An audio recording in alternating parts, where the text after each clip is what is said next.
Je venais de tout quitter. Une rupture froide. Des cartons pleins de regrets.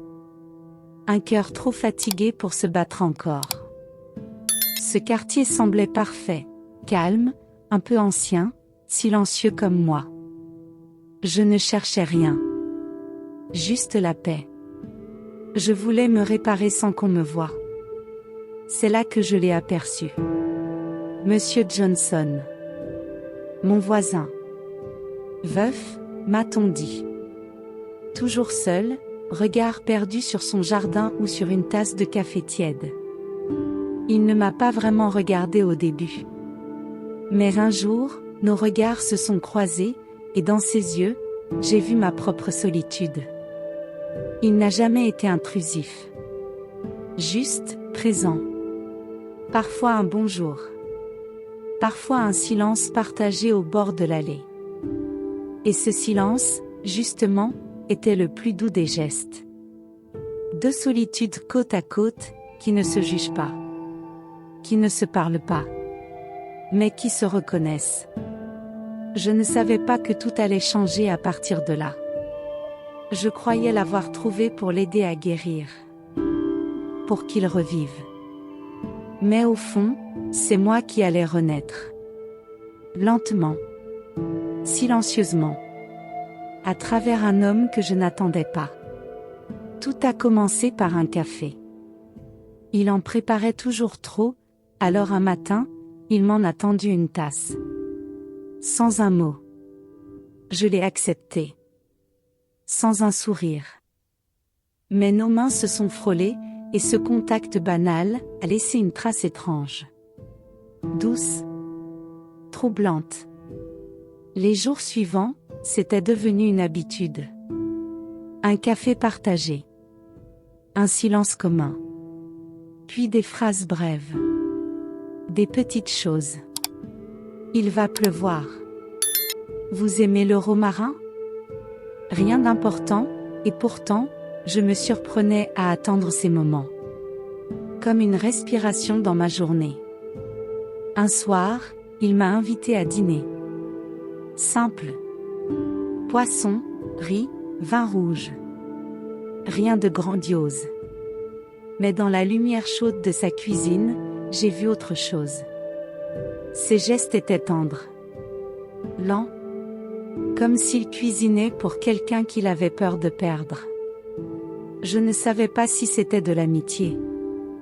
Ou autre chose. Mais quelque chose en moi s'adoucissait. Ce récit émotionnel prenait forme sans que je m'en rende compte. Et dans le calme de ces moments ordinaires, je sentais ma carapace se fissurer doucement. Ce soir-là, la pluie tombait doucement. J'étais venue dîner comme d'habitude, mais l'atmosphère était différente. Plus lente. Plus grave. Il m'a demandé si j'aimais le vin, et j'ai dit oui. Une réponse banale, mais mes yeux étaient humides. Je ne savais pas pourquoi. Ou peut-être que si. Il a parlé le premier. De sa femme. De ses matins silencieux. De l'oreiller vide à côté du sien. Il n'y avait ni plainte, ni tragédie. Juste une douleur posée sur la table comme un vieux livre. Et moi, j'ai écouté. Et j'ai pleuré. Pas pour lui. Pour moi. Parce que je comprenais. Je lui ai parlé de ma rupture. De ce vide que l'autre laisse même quand on a décidé de partir. De cette fatigue d'exister sans être vu. Il ne m'a pas coupé. Il a juste posé sa main sur la table. Proche, mais pas intrusive. Et dans ce geste-là, j'ai senti plus de compréhension que dans 1000 conversations. Ce récit émotionnel venait de basculer. Ce n'était plus une compagnie agréable. C'était un refuge. Un endroit où nos douleurs ne demandaient plus à être cachées. Et dans ses yeux, ce soir-là, j'ai vu ma peine reflétée. Et un calme que je n'avais jamais su m'offrir. Ce n'était pas prévu. Pas calculé. Nous étions assis côte à côte, la table débarrassée, le silence revenu. Il m'a simplement regardé, avec cette douceur familière, puis il a tendu la main. Et il a pris la mienne. Lentement. Comme s'il me demandait la permission sans parler. Et j'ai laissé faire. Sa main était chaude, tremblante à peine. La mienne aussi. Il ne cherchait rien. Pas un baiser. Pas une promesse. Juste ce lien direct, peau contre peau. Et dans ce geste-là, j'ai senti tout ce qu'il n'avait jamais osé dire. Et tout ce que moi-même j'avais cessé de réclamer. J'ai fermé les yeux. Mon cœur battait vite. Il a serré doucement, sans insister. Puis il a relâché. Et tout était dit. Je lui ai souri, pas avec les lèvres, mais avec les yeux. Et je lui ai murmuré que j'avais besoin de temps. Que je n'étais pas prête. Pas encore. Mais qu'il m'avait touchée, profondément. Il a hoché la tête. Sans tristesse. Sans recul. Juste avec compréhension. Et là, j'ai su, ce n'était pas un homme pressé. C'était un homme présent. Et ce récit de guérison partagée venait de franchir une étape invisible, mais essentielle. Il m'avait prise par la main. Et doucement, je me reprenais. Après ce soir-là, rien n'a changé. Et pourtant, tout était différent. Il continuait à m'inviter, mais sans attente. Je venais, parfois je ne venais pas. Et à chaque fois, il m'accueillait pareil. Sans question. Sans regard blessé. Juste avec cette présence rassurante qui me donnait envie de rester. Il ne m'a jamais redemandé où j'en étais. Il savait. Il lisait dans mes silences, dans mes respirations courtes, dans mes sourires encore fragiles. Je n'étais pas prête à aimer. Mais j'étais prête à ne plus me fuir. Et ça, il l'avait compris mieux que quiconque. C'était un langage nouveau. Lent. Respectueux. Vrai.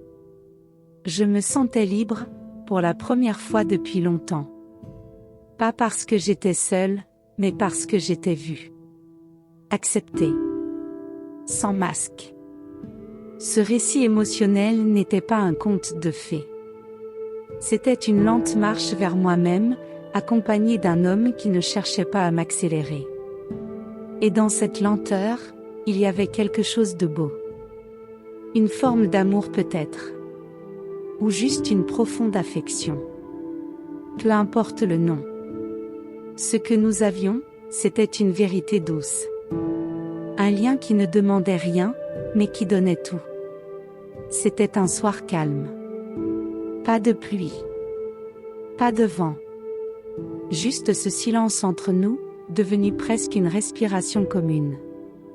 J'étais venue sans y penser. Comme si mon corps savait que c'était le moment. Il m'a servi un café, puis il s'est assis à côté. Plus près que d'habitude. Et j'ai laissé faire. Nos épaules se sont frôlées. Et je n'ai pas reculé. Il a tourné la tête vers moi, doucement. Nos regards se sont accrochés, longtemps. Et sans mots, sans geste brusque, il m'a embrassé. Lentement.